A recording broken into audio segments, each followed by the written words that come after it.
اعوذ باللہ من الشیطان الرجیم بسم اللہ الرحمن الرحیم رب اشرح لی صدری ویسر لی امری واحلل عقدۃ من لسانی یفقہوا قولی رب زدنی علما۔ تو کل ہمارا جو ہے اس کا تقریباً ہمارے پاس 2 رکوع ہو چکے ہیں سورۃ العنکبوت کے۔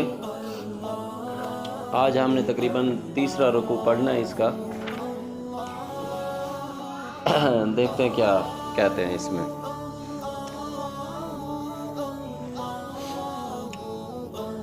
والذین کافروا بآیات اللہ ولقائہ اولئک یئسوا من رحمتہ واولئک لہم عذاب علیم۔ ہم نے پیچھے پڑھا تھا کہ یہ حضرت ابراہیم علیہ السلام کا واقعہ چل رہا تھا، جو ہم نے دوسرا رکوع پڑھا تھا اس میں حضرت ابراہیم علیہ السلام کا واقعہ چل رہا تھا۔ ابھی اسی بات کو جو ہے کنٹینیو کیا جا رہا ہے۔ اور جن لوگوں نے اللہ کی آیتوں سے اور اس کے ملنے سے انکار کیا وہ میری رحمت سے نا امید ہو گئے ہیں، اور ان کو درد دینے والا عذاب ہوگا۔ کیا ہوگا؟ درد دینے والا عذاب ہوگا۔ یعنی اللہ کی آیتوں کو جب ابراہیم علیہ السلام نے بھی تبلیغ کی تو لوگوں نے ماننے سے انکار کر دیا۔ اب یہاں پر کیا ہے کہ اللہ کی آیتوں سے بھی انکار کیا اور اس کے ملنے سے بھی انکار کیا، یعنی اللہ تعالیٰ سے ملنے سے انکار کر دیا، یعنی قیامت کے دن پر یقین نہیں کیا کہ قیامت کا دن ہوگا کہ اللہ کے پاس لوٹ کر جانا ہے، ہماری اللہ سے ملاقات ہوگی، اس سے بھی انکار کر دیا۔ اس کو کفر کہتے ہیں۔ کفر کا مطلب ہوتا ہے انکار کرنا۔ وہ میری اب جنہوں نے انکار کیا اللہ کی آیتوں سے، اللہ کی وحی سے اور اللہ سے ملنے سے قیامت کے دن سے، وہ میری رحمت سے، اللہ کہہ رہے ہیں میری رحمت سے بھی نا امید ہو گئے ہیں، اور ان کو پھر قیامت والے دن میں کیا دوں گا؟ درد دینے والا عذاب ہوگا جس میں بڑی تکلیف ہوگی، جہنم میں پھینکوں گا۔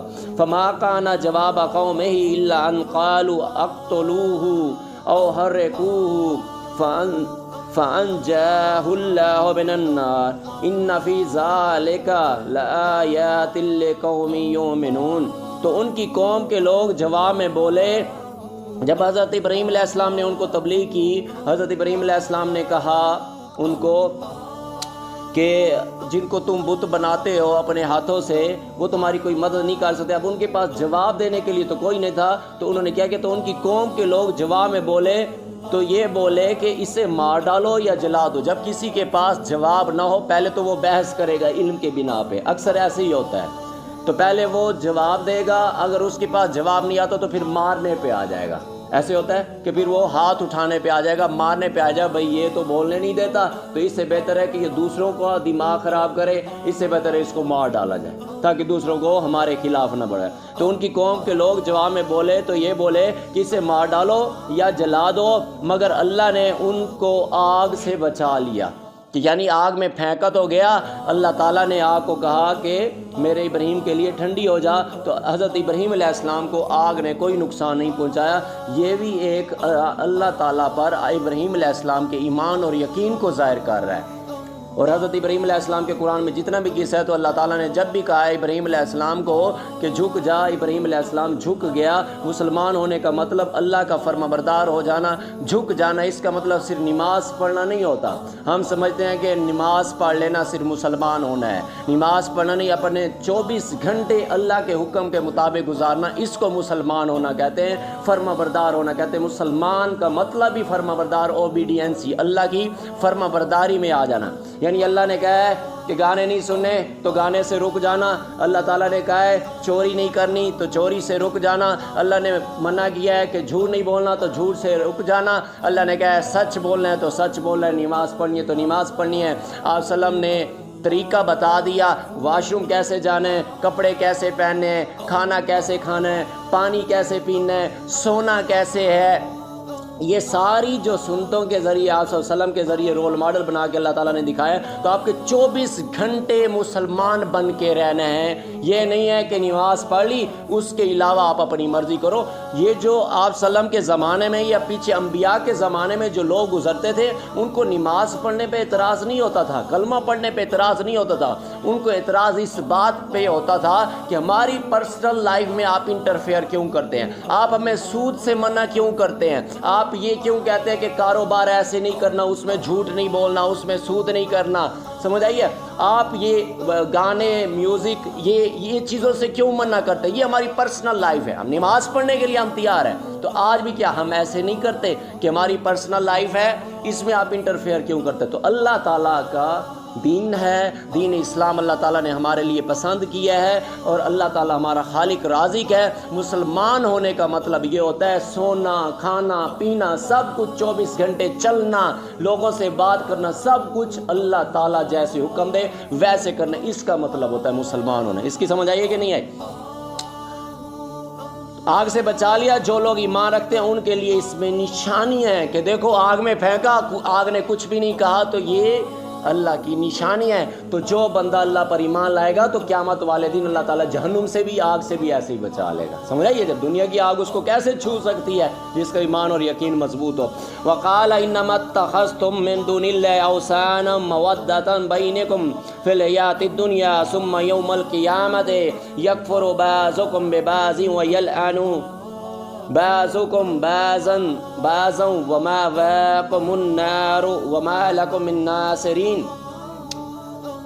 اب ابراہیم علیہ السلام کو بھی پتہ تھا، ہم سب کو بھی پتہ ہے، جب بت کوئی مدد تو نہیں کر سکتا انسان کا، سب کو پتہ ہے ہاتھ سے بنایا ہوا بت کیا مدد کرے گا۔ تو اب بندہ کیا کرتا ہے کہ جب بتوں کی پوجا جو لوگ کرتے تھے، اب جب انسان غلط راہ پہ لگتا ہے، تو جب انسان غلط کام کو چھوڑ کر سیدھی راہ لگنے لگ جاتا ہے، تو اس کو جو مسئلے مسائل ہوتے ہیں وہ یہ بھی ہوتے ہیں، گھر والے، دوست۔ اب وہ جس غلط کام میں لگا اس میں ساتھ دوست بھی تو ہوں گے، اگر اس کام کو چھوڑے گا تو دوست ناراض ہوگا، یار تو نے میرے ساتھ گیا تھا اس کام میں، تو کیوں چھوڑا ہے؟ تو دوستی نبھانے کے لیے بھی انسان برے کام میں لگا رہتا ہے۔ تو یہاں ابراہیم علیہ السلام ہے، اور ابراہیم علیہ السلام نے کہا کہ تم جو اللہ کو چھوڑ کر بتوں کو لے بیٹھے ہو، تو دنیا کی زندگی میں باہم دوستی کے لیے، یعنی دوستی فرینڈ شپ کے لیے تم غلط راہ لگے ہو، اللہ کو ماننے سے انکار کر رہے ہو، بتوں کی پوجا اس لیے کر رہے ہو، تمہیں بھی پتہ ہے بت تمہاری کوئی ہیلپ نہیں کریں گے، صرف اس لیے کہ جو میرا دوست ہے وہ بھی بتوں کی پوجا کرتا ہے، وہ ناراض ہو جائے گا، یار تو نے دین چھوڑ دیا ہے، صحیح ہے، وہ دشمن ہو جائے گا، میرا دوست میرے سے ناراض، یار تو نے اچھا کیا، تو نے مجھے دھوکہ دے دیا ہے، مجھے راستے میں چھوڑ دیا ہے، تو ادھر دین میں چلا گیا، دین اپنا بدل لیا ہے۔ تو اب باہم دوستی کے لیے، مگر پھر قیامت کے دن ایک دوسرے کی دوستی سے انکار کر دو گے، کیونکہ قیامت والے دن کوئی دوست ساتھ نہیں دینے والا، اور ایک دوسرے پر لعنت بھیجو گے، اور تمہارا ٹھکانہ دوزخ ہوگا، اور کوئی تمہارا مددگار نہیں ہوگا۔ اس وقت نہ کوئی دوستی ہوگی، ایک دوسرے کو خود لعنت بھیجو گے، اور وہاں تمہارا ٹھکانہ جہنم ہوگا۔ جو اللہ کو نہیں مانتا، دوست کی بات مان کے برے کام کر رہا ہے، اور نہ تمہارا کوئی مددگار نہیں ہوگا، اللہ کے علاوہ کوئی مددگار نہیں ہے، اگر اللہ کی مانو گے آج تو وہ مدد کرے گا۔ فآمن له لوط وقال انی مہاجر الی ربی انہ هو العزیز الحکیم۔ تو اس وقت ابراہیم علیہ السلام پر جو دوسرے لوگوں نے ایمان نہیں لے کے آئے تھے، ان پر ایمان جو لے کے آیا تھا اس کا ذکر ہے، پس ان پر ایک لوط علیہ السلام ایمان لے کر آئے۔ لوط علیہ السلام کون تھے؟ یہ ویسے پیغمبر بھی گزرے ہیں، قرآن میں ذکر ہے، لیکن یہ حضرت ابراہیم علیہ السلام کے بھتیجے تھے، حضرت ابراہیم علیہ السلام کے بھتیجے تھے، یہ ایمان لے آئے، اور ابراہیم علیہ السلام کہنے لگے کہ میں اپنے پروردگار کی طرف ہجرت کرنے والا ہوں، بے شک وہ غالب حکمت والا ہے۔ تو مومن مسلمان مرتا نہیں ہے، ایسے سمجھے جیسے جنگ بدر میں جب مسلمانوں کو شہید کیا گیا تو کفار نے کہا ہمارے اتنے مرے، تو مسلمانوں نے کہا ہمارے جو مرے وہ مرے نہیں ہیں، وہ زندہ ہیں، وہ شہید ہیں، تمہارے تو مر گئے، جہنم میں گئے، ہمارے جنت میں جائے گے ہمارے۔ تو مسلمان جب مرتا ہے، جب فوت ہوتا ہے، وہ ہجرت کرتا ہے، ایک جہاں سے دوسرے جہاں جاتا ہے، وہ یہاں سے جنت جاتا ہے، وہ عالم ارواح میں ہجرت کا مطلب کیا ہوتا ہے؟ ایک جگہ سے دوسری جگہ چلے جائے۔ ہجرت کرنے والوں بے شک وہ غالب حکمت والا ہے۔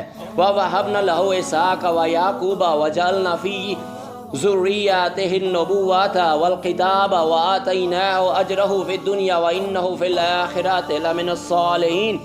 اب ابراہیم علیہ السلام دیکھیں، ان کو اللہ تعالیٰ نے کہا آگ میں کود پڑے، سب کے سامنے حق کی گواہی دی۔ اس کے علاوہ حضرت ابراہیم علیہ السلام کو کہا کہ اپنے بیٹے کو اور اپنی بیوی کو سرا ریگستان میں چھوڑا، بھوکا پیاسا وہاں چھوڑ کر آئے۔ پھر اللہ تعالیٰ نے کہا کہ اپنے بیٹے اسماعیل کی گردن پر چھری چلا، چھوٹا سا بچہ ہے، تیار ہو گئے۔ تو اللہ تعالیٰ کو حضرت ابراہیم علیہ السلام اتنے پسند ہے، خلیل اللہ کا ٹائٹل بھی میرا، تو اللہ تعالیٰ کیا کہہ رہا، ہم نے ان کو اسحاق علیہ السلام اور یعقوب علیہ السلام بخشی، اب انعامات کے طور پہ بیٹے، اور ان کی اولاد میں پیغمبری اور کتاب مقرر کر دی۔ حضرت ابراہیم علیہ السلام کے بعد حضرت ابراہیم علیہ السلام کی نسل کے علاوہ کسی نسل میں کوئی پیغمبر نہیں آیا.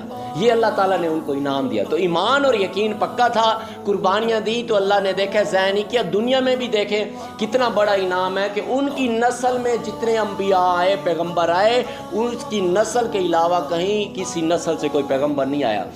اور ان کی اولاد میں پیغمبری اور کتاب مقرر کی, آسمانی کتابیں بھی ادھر نازل ہوتی رہی, اور ان کو دنیا میں بھی ان کا صلہ عنایت کیا, اور وہ آخرت میں بھی نیک لوگوں میں ہوں گے. حضرت یعقوب علیہ السلام کی اولاد سے باقی انبیاء آتے رہے. اینڈ پہ جو سب سے آخری نبی تھا وہ حضرت اسماعیل علیہ السلام کی اولاد سے آئے تھے. سمجھ آئیے.